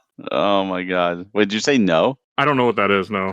Harold Camping was this evangelical televangelist on TV, all just doing these little sermons. And he had a cult following, convinced that the world was not going to end in 2012, it was going to be like 2011 something, and had so many people like quit their jobs, spend all their money, go on these big vacations, everything. Like just like, oh, the world's going to end anyways. Let's just spend all this money anyways and like live the last few days of our lives in joy. And then it never happened. And because all these people were screwed because they listened to this guy. Yep. He didn't spend his money. Huh. No, he didn't. But he had a cult following that did, and it was very bad for them. But yeah, he had so many people convinced. Look him up. I mean, I think he's dead now, but he it was a his world ended eventually. Yeah, his world ended. It was a big cult and very, very recent. Yeah, man, I do watch a lot of stuff about cults too because I find it very. Yeah, then look him up. You'll probably enjoy it. Okay, I'll have to do that. Because there was another one, I thought it was like the 7-Day Adventist that like tried to predict it multiple times before that, where people were like selling their houses and buying houses for the saints to live in or whatever. Like it was a whole thing, like but way like back in the 90s. Wouldn't surprise me. There were a bunch of them where they did it multiple times, and it just was, they still now they just say it's coming. They don't put a date on it anymore. They learn, huh? Yeah. Like our idiots will follow better. Let's put it this way. I mean, as you said, we brought up Harold Camping. Amongst the dates that he has listed, as predicted that the rapture would come, September 6th, 1994. September 29th, 1994. October 2nd, 1995. March 31st, 1995. And then he disappeared for those predictions until 2011. Oh, okay. May 21st. Yeah. That'd be the same guy then. May 20th. Okay. I'm going to have to look this up because you got my attention. 21st. Trey, you said you have to leave at 1, correct? Yeah, I gotta bounce in a couple minutes. Okay, do you want to do your shelf stacker box real quick before we go on to questions, comments, and memories? Oh yeah, sure. Yeah, thanks for remembering. Of course. I figured I was just write it out and see. Yeah. I've been keeping track. But no, I like this game a lot. I'll shelf it. That's the best one, right? Like so. Yes. Yeah, I think I shelved all of them for the most part, except for some other ones. But I like this game a lot. I hope they keep making the 2D top-down stuff, which I'm sure they will. But I would like to see more Zelda-led stuff as well. So keep it up. It was a lot of fun, and I had a good time with it. And looks great. Mm-hmm. And where can people find you at, Trey? Oh, you can find me on Nintendo Main. We have a podcast that goes up every Friday, and NintendoMainPodcast.com. You could just search it. It's all over the place. find it on. And there'll be a link in the show notes. Yeah, but find it on all your podcast apps or whatever you use. Where it's out there. We're at like 480 episodes, so we got a lot to listen to. That's pretty good. And we have a Patreon too, patreon.com/Nintendo Podcast, and we did do like a Zelda ranking episode on there, and various different kind of like less like news based and more like we did game rankings for like different systems and different franchises and all sorts of fun stuff there. So check that out as well. All right. Well, thanks for coming on, Trey. Yeah, no problem. And thanks. I was going to say, thanks for having me on. And it's nice to talk to you, both of you again, all three of you again. So I think, we're all pretty much here for all the Zelda stuff. So I try, yes. Until the next one. Till the next one. I don't know when that will be, yes. I don't know what your next whenever idea the next is, one will be and whatever the next one will be. So, next year. It sounded like there's some big ones you haven't done, like Skyward Sword and A Link Between Worlds would be a lot of fun too. I'd love that game will again. That game was probably And Link's Awakening Switch as well. Yeah, I'm going to try to Link's Awakening Switch this year I never as a finished recover. that one. I never finished that one, so if you were going to do it again, that'd give me a reason to go back and play. I'd re-download it just to play it on Switch 2 for the higher frame rate or whatever, but it give me a reason to finish it. Probably will happen. I'll hit you guys up because my wife bought it for me a couple years ago, and I try to play the game she buys me for Christmas and stuff, and I'm like, I really should do that. I will gladly play that one again. Yeah, cool. All right. Well, yeah. Thanks for having me, and I'm a bounce out of here then. So. All right, and then we'll go to questions, comments, and memories. First, from the I watched the entire Orblood Super Replay group from Lenoa Renee Mallow. Once I get my Switch fixed, I'll check this out. You should. This game is definitely worth checking out. So. Oh yeah. And Kevin Belant finally encouraged me to go ahead and purchase this. One of the few exclusives I hadn't bought yet. That made me feel good to know that I convinced someone to buy this game because I feel good about this game. So, Well, you also convinced me to buy the game. I'm glad about that too. I'm glad you did too. I mean, I was eventually going to get it, but that just pushed you to do it. Yeah. Ain't nothing wrong with it. From Curtis G. Willard, it was my game of the year last year, just beating out Astrobot. Such a fun idea, and enjoyed it actually having dungeons and bosses, unlike most of Tears of the Kingdom, Breath of the Wild, more open-ended stuff. From Autumn Sevier, not played it yet. It looked good, but impression being mixed along with a big backlog put it on the back burner. Why were reviews mixed about this? I don't remember that. I don't either. The same stupid reason you talked about earlier. Is that really what it is? Like, I was joking. I wouldn't be surprised. Okay. Yeah, you're probably right. You're probably right. A lot of idiots out there. So, all right. And then from the official Laser Time community, from Lance Christopher, this was such a fun game. One of those I love to experience it for the first time again type of games. I can see that. From Chris Litchost, I had to put it down because of the wild frame rate swings. Switch 2 seems to have that fix. I got to get back in there. I didn't have any issues like that. I didn't have any frame rate issues. Neither did I. So I know people did because I've heard it before, but I'm thankful I didn't have any at least. But yeah, that would suck. From Rob Foster, I like that it's like open world Link's Awakening and figure out how to use all the stuff you can copy. It's okay. I agree with that. And from the last group I posted in, Zelda fan group, I got a ton, so we'll see what I can read. From Randy Austin, I obviously look forward to new Zelda titles and was disappointed to learn Link not being the protagonist. However, these games have always been a hit, fun to explore, and fun nods to previous titles and lore. I thoroughly enjoyed this game and look forward to my next playthrough. Not where I thought that conversation was going, but I was going to say, I was waiting for that to take a different turn. Me too. Same. From James Steven, it was a fun game to play. I only wish that Link was at least unlockable, but it was still an interesting new spin on it. Jennifer Lee, we have only played it a little, but I really like it so far. From Jan Sheeran, I wish there would be a game where Zelda and Link played the same, interchangeable. I mean, Zelda 1, I guess. Cadence of Hyrule. Okay, that is a fair statement too. I like that game. Also on the podcast. From Chris Draper, I rather enjoyed this game. Platformer, trust me, a lot of platforming. Yeah, I know. Yeah. Way more than I expected. From Jesse Robert, this is one of my favorite Legend of Zelda games. Using the Echo to solve puzzles was so much fun. I also really did think the music in this game is incredible. It's one of the few games I did 100% on. I think it would be fun if they did a top-down game of Link's Adventure taking place before Echoes of Wisdom and ending when Link gets captured. I think it would be fun to have the story leading up to the start of Zelda's adventure and maybe get an appropriate twist for Link with the Echoes ability. That would be cool. That would be cool. I'm okay with that idea.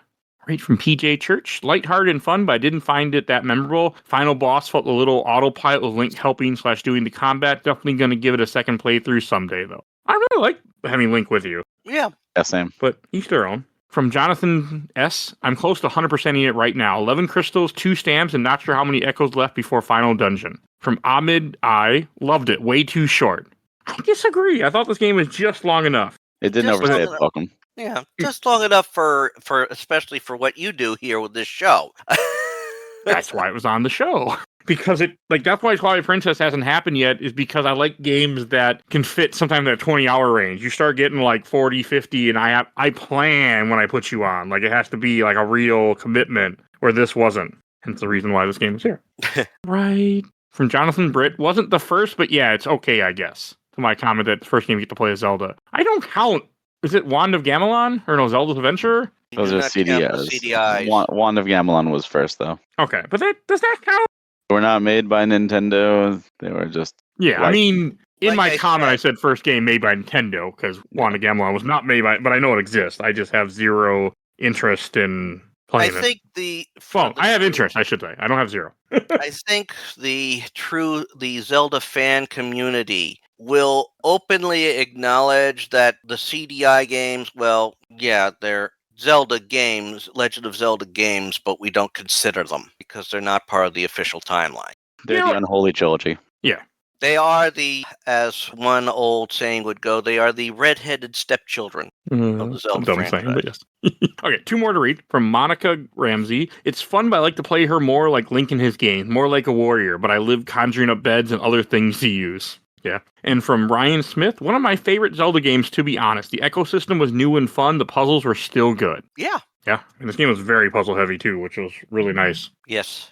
Which I didn't think I was going to like it at first, but it really grew on me throughout this game.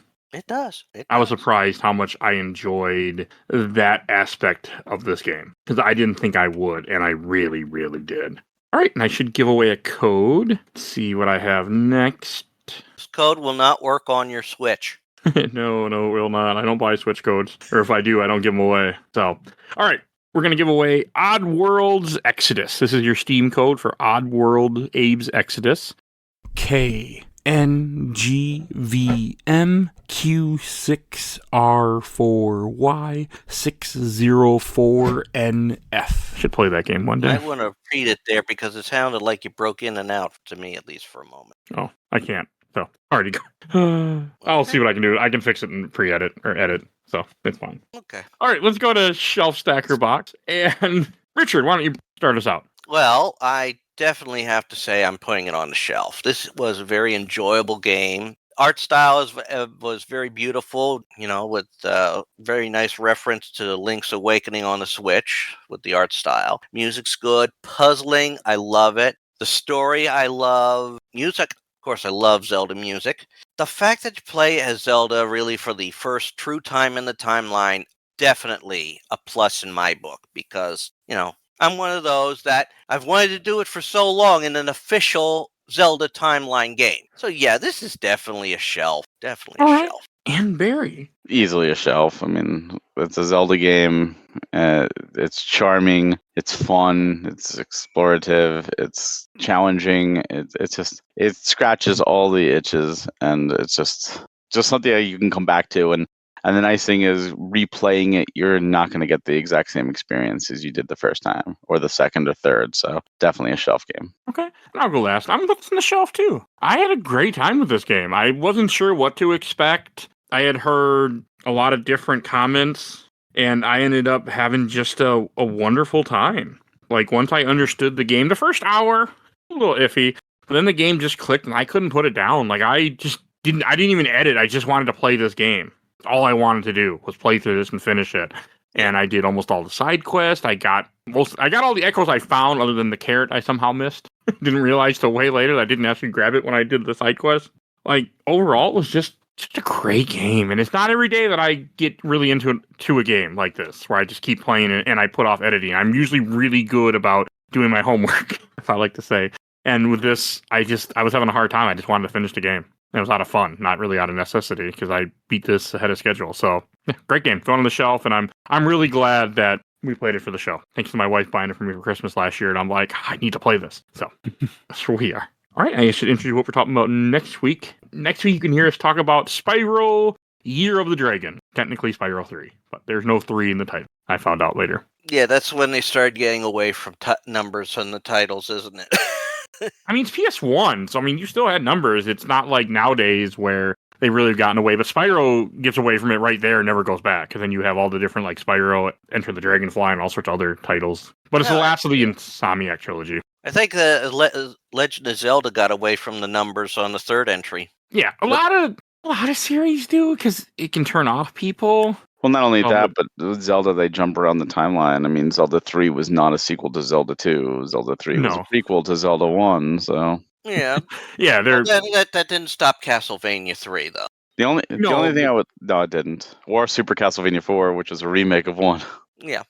I kind of wish, like with Final Fantasy, if you look at like Final Fantasy 1, 2, and 3 on the NES, they had their logo. And then Final Fantasy 4 was the first with like the stylized logo that we know of today. And then when they went back and re-released 1, 2, and 3, they redid the logos to match. So now they all match. I kind of wish they would go back and change Zelda 1 and 2's logo to kind of match with the standard shield and sword of that era to keep it more uniform with all the other Zelda, with Adventure of Link being the subtitle for 2 instead, because it's the name. Yeah, I think that would be cool. Yeah, I like it that a lot of stuff isn't numbered anymore, but to me that kind of feels like a newer trend, but maybe it's older than I realized. But no, Zelda wouldn't have worked because, like you said, it bounces around so much. Like, you can't, they're not sequels to each other. It all depends on the franchise that's doing it. Yes. Yeah, I mean, Mario dropped it too for a while. Yeah, I'm okay with that, though. I mean, they even dropped it in America because we had Super Mario World, but in Japan it was actually Super Mario Brothers 4 Super Mario World. I did not know that, actually. Yep. Huh. Yeah, in Japan it's Super Mario Brothers 4. Just kind of like how we have Yoshi's Island is Super Mario World 2 and Wario Land is Super Mario Land 3. But yeah, in Japan it was Super Mario Brothers 4. If you look at the logo, it's there. They just dropped it for America. I mean, it's like they've gotten away from the whole part 1, part 2, part 3 type thing, or the 1, 2, 3 type thing, where they style it different. I mean, look at the Resident Evil games. 7, Biohazard. You have the 7 inside in the name. That was also clever because Biohazard is the Japanese name for Resident Evil, and in Japan it's Biohazard 7 Resident Evil. Yeah. Yeah. Which actually makes a little more sense considering the game and the house that you're in is, It does. And the VII, the Roman 8 hidden in Village. Yeah. I just hate when games, they have a trilogy and none of them are alphabetized correctly. Like the new Tomb Raider series, you have Tomb Raider and then you have Rise of the Tomb Raider, so it goes in R, and then you have Shadows of the Tomb Raider, which goes in S.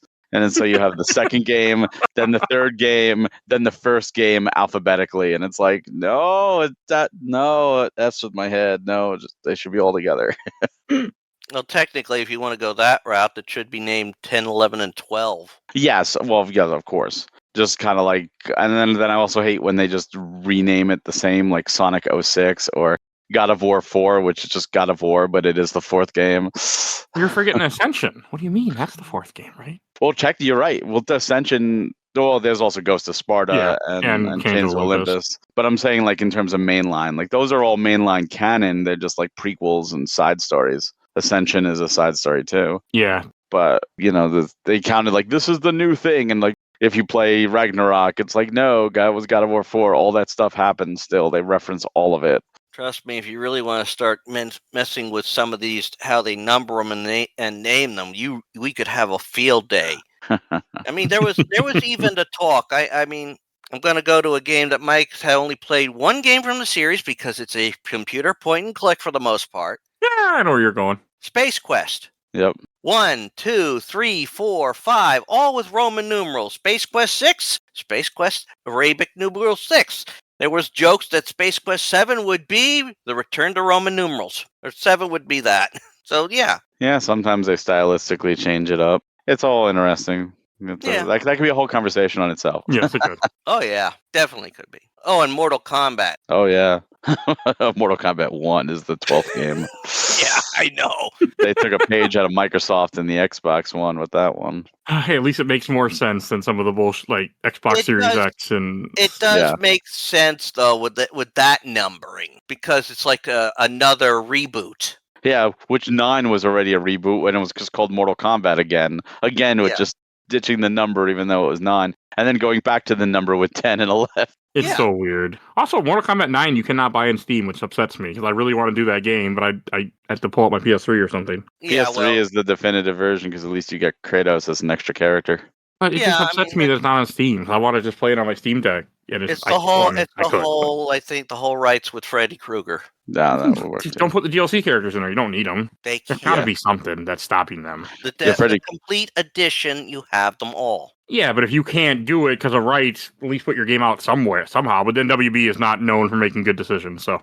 No. I'm glad I got it when I did then. That's the problem with licensed characters, too. Yeah, that's why I really don't like licensed stuff in games because it'll disappear. Like a funny example that John Wick just disappeared. I bought John Wick on Humble like right before it went away. I'm like, oh, it's $4 on Humble, and apparently I wasn't the only one that had that idea because they don't have any keys, and I have to wait till they get more keys. So they took my $4, but there's no keys. Yeah, they're getting more keys, but yeah, that just dissipated. Luckily, there's a physical releases for consoles, and that's the only way to get the game now. Yeah, there's now a physical exclusive game. It irritates me that fucking they do shit like that. Like, don't just. But again, licenses, somebody doesn't want to renew it. I know it does irritate me. I am so thankful I didn't go gaga over John Wick. Well, even if you were and you wanted to play it, you can still get the game physically for Switch, PlayStation, and Xbox. Now, so the theoretical question: what would happen if Chuck Norris had been the one to kill John Wick's dog? No. Well, that would clearly be part of the ultimate battle of Ultimate Destiny. All right. We should go to plugs. Richard, where can people find you at? You can always find me up on my YouTube channel. I have videos that premiere every day. Some days there's 2 of them that appear during the day where I work through various games, franchises, and some of which I've actually played on this for this podcast. I mean, I've just started the Tomb Raider Survivor timeline on the channel. Also working through the Assassin's Creed series on the channel. I've also played through various well-known games and franchises like the Monkey Island series, the Leisure Suit Larry series, Doom. Still working on Doom. Doom Eternal. That one battle is kicking my ass every time I try and. And Barry. So you can find me over at nintendofuse.com or youtube.com/nintendofuse, where we do bi-weekly podcasts as well as game reviews and a bunch of other Nintendo and other gaming related content, including like industry interviews. You can also find us on social media everywhere at Nintendo Fuse. You can also find us at PM Studios at pm-studios.com and PM Studios on social media, where we have the latest, greatest games coming out for all platforms, including the fantastic Pipistrello that just came out earlier. We got Kong. We've got a partnership with Lost and Cult. We've got a bunch of games coming out there. There's just so many games coming out this year. Just look forward to a ton of great games. And if you enjoyed this episode, over 800 other episodes of this podcast. We do movies, TV shows, video games, comics, all sorts of crazy content. You can find everything we do on Podbean. Also, you will hear the rest of our Zelda episode. There'll be links in the show notes for this. So if you want to check out and see some of the stuff that we've been up to, it will all be there for you to check out easily. If you want to support the show, we do have Patreon, a little diary vote in our Patreon club. In our Patreon, we have 1 to 2 polls every month. So definitely go check that out. Great way to support the show and affect the show. If you want to be on the show, if you want to suggest things for the show that I will someday get to, we have a Discord. It's free. Join our Discord. I always happy to have new people join and chat with us. You can lurk. I don't care. Make the number go up. Makes me happy. So definitely go do that. I want to give a shout out to my awesome intro and outro courtesy Helena at Hell Has Free. You can follow her on TikTok and Instagram. And check out A Gamer Looks at 40 with Bill Tucker. He's currently on a hiatus, but he'll be back. And check out absolutely the best podcast, A Work in Progress. They talk about the MCU movies and MCU adjacent movies. And please follow us on Facebook, Instagram, Threads, Blue Sky, YouTube. I think that's everything I need to say. So we will all see you guys next time. Bye, everybody. Bye. Have a good one.